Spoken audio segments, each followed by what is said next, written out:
وہ سوچنے لگا کہ عجیب بات ہے کہ کسی کے کوئی بات سننا گوارا ہی نہیں کرتا۔ دوسرے دن برسیسا نے پوچھا کہ آپ اتنا تعارف تو کروائے۔ وہ کہنے لگا مجھے اپنا کام کرنے دو۔ اللہ کی شان کہ ایک دن بارش ہونے لگی۔ وہ بارش میں بھی نماز کی شکل میں بنا کر کھڑا ہو گیا۔ برسیسا کے دل میں بات آئی کہ جب یہ اتنا عبادت گزار ہے کہ اس نے بارش کو بھی کوئی پرواہ نہ کی، کیوں نہ میں اس سے اچھے اخلاق کا مظاہرہ کروں اور اس سے کہوں کہ میاں اندر آ جاؤ۔ چنانچہ اس نے شیطان کو پیشکش کی کہ باہر بارش ہو رہی ہے، تم اندر آ جاؤ۔ وہ جواب میں کہنے لگا ٹھیک ہے، مومن کو مومن کی دعوت قبول کر لینی چاہیے، لہٰذا میں آپ کی دعوت قبول کر لیتا ہوں۔ وہ تو چاہتا ہی یہی تھا۔ چنانچہ اس نے کمرے میں آ کر نماز کی نیت باندھ لی۔ وہ کئی مہینوں تک اس کے کمرے میں عبادت کی شکل میں بنا رہا۔ وہ دراصل عبادت نہیں کر رہا تھا، فقط نماز کی شکل بنا رہا تھا، لیکن دوسرا یہی سمجھ رہا تھا کہ وہ نماز پڑھ رہا ہے۔ اس کو نماز سے کیا غرض تھی؟ جب کئی مہینے گزر گئے تو برسیسا نے اسے واقعی بہت بڑا بزرگ سمجھنا شروع کر دیا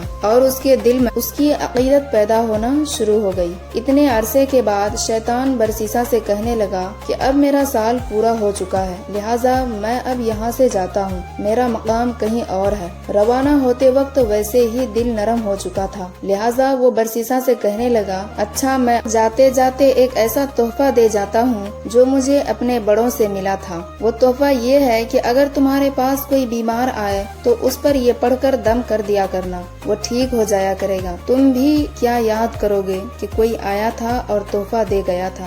برسیسا نے کہا مجھے اس کی کوئی ضرورت نہیں ہے۔ وہ کہنے لگا کہ ہمیں یہ نعمت طویل مدت کی محنت کے بعد ملی ہے، میں وہ نعمت تمہیں تحفے میں دے رہا ہوں اور تم انکار کر رہے ہو، تم تو بڑے نالائق انسان ہو۔ یہ سن کر برسیسا کہنے لگا اچھا جی مجھے بھی سکھا ہی دو۔ چنانچہ شیطان نے اسے ایک دم سکھا دیا اور یہ کہتے ہوئے رخصت ہو گیا کہ اچھا پھر کبھی ملیں گے۔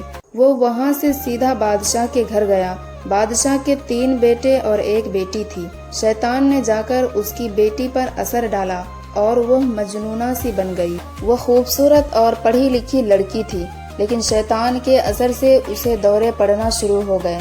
بادشاہ نے اس کے علاج کے لیے حکیم اور ڈاکٹر بلوائے۔ کئی دنوں تک وہ اس کا علاج کرتے رہے، لیکن کوئی فائدہ نہ ہوا۔ جب کئی دنوں کے علاج کے بعد شیطان نے بادشاہ کے دل میں یہ بات ڈالی کہ بڑی حکیموں اور ڈاکٹروں سے علاج تو کروا لیا، اب کسی دم والے ہی سے دم کروا کر دیکھ لو۔ یہ خیال آتے ہی اس نے سوچا کہ ہاں کسی دم والے کو تلاش کرنا چاہیے۔